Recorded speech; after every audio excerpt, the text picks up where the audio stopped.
Hello. আজকে আহ, মনটা খুব খারাপ জানেন। কার জন্য খারাপ জানেন তো? সায়নীর জন্য। সায়নীকে আর নতুন করে পরিচয় দিতে হবে না নিশ্চয়ই কোন সায়নীর কথা বলছি। সুন্দরী দিদি সায়নী। আজকে দুটো কথা বলতে আসছি আমি আহ, নিজের অস্তিত্ব নিয়ে। ঠিক আছে, নিজের অস্তিত্ব। অন্যের মন জয় করে বা অন্যের মন জোগাতে গিয়ে নিজের অস্তিত্বকে হারিয়ে ফেলাটা যে কত বড় বোকামি, সেটা আর কী করে বলবো, কীভাবেই যে বোঝাবো সেটাও আমি বুঝতে পারছি না। কাউকে খুশি করতে পারবে না এই জগতে। আর কাউকে খুশি করতে গিয়ে বারবার যদি নিচু হতে হয়, সেটাই বা আপনি নিজেকে নিজে কতটা মেনে নিতে পারবেন, আর কত নিচু হবে, আর কত নিচু হলে তারা খুশি হবে, মানে এরকম ব্যাপার।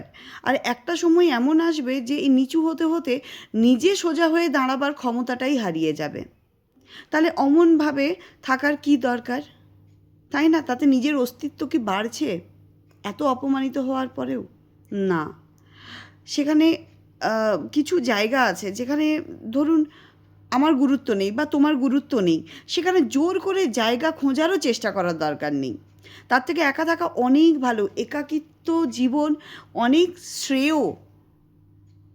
কিছু সম্পর্ক এবং কিছু স্থানকে যদি বিদায় জানানো হয়, যদি চেঞ্জ করে দেওয়া হয়, যদি ওই জায়গাটা ছেড়ে চলে আসা হয়, তাহলে কিন্তু সেটা অহংকার নয়, সেটা নিজেকে বরং ভালো রাখার একটা জায়গা, শান্তিপূর্ণভাবে নিজেকে রাখার একটা খুব সুন্দর জায়গা। বরং আত্মমর্যাদার সাথে নিজেকে বাঁচিয়ে রাখতে পারবি, বাঁচিয়ে রাখতে পারবেন, বা সব প্রত্যেকেই পারবে আর কি। সেটা বাঁচিয়ে রাখার একটা লড়াইও বলতে পারেন। মাথা উঁচু করে বাঁচাটাই হচ্ছে আসল জীবন, আমার তো তাই মনে হয়।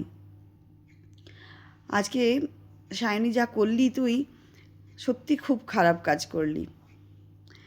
তার থেকে সমস্ত কিছু ছেড়ে দিয়ে নিজের মা বাবার মুখের দিকে তাকিয়ে মাথা উঁচু করে যদি বেঁচে থাকতিস, এর থেকে বড় আর কিচ্ছু হতো না। আমি প্রত্যেকটা মেয়েকেই বলি, জীবনে যত ভালো শ্বশুরবাড়ি হোক, যত ভালো শ্বশুর শাশুড়ি হোক, বা খারাপ হোক, খারাপ শ্বশুর শাশুড়ি হোক, যাই হোক না কেন, আগে না নিজের পায়ে দাঁড়াও, নিজের অস্তিত্বটাকে আগে রাখো। নিজের আত্মসম্মানের থেকে বড় জিনিস আর কিচ্ছু হয় না, ওটা সবার আগে। ওই জিনিসটাই খইয়ে যদি যায়, তাহলে আর কিছু থাকলোই না। এই যে কাজটা করলি, তাতেই করে তুই তোর ফ্যামিলিকেও একটা বদনামের ভাগিদার করে দিলি, আর তুই তো চলে গেলি তারার দেশে। কিন্তু নিজের অস্তিত্বে যদি নিজে বেঁচে থাকতে পারতিস না, সেটা অনেক ভালো হতো জানতিস।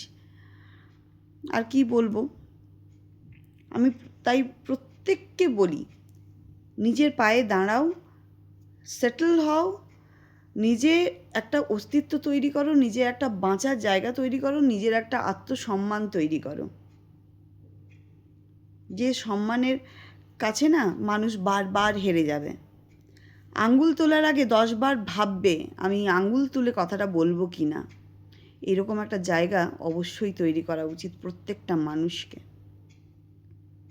আর তুই সেটা না করে দিয়ে দিলি জীবনটাকে। যা, যেখানে আছিস ভালো থাকিস। আর কি বলবো বল।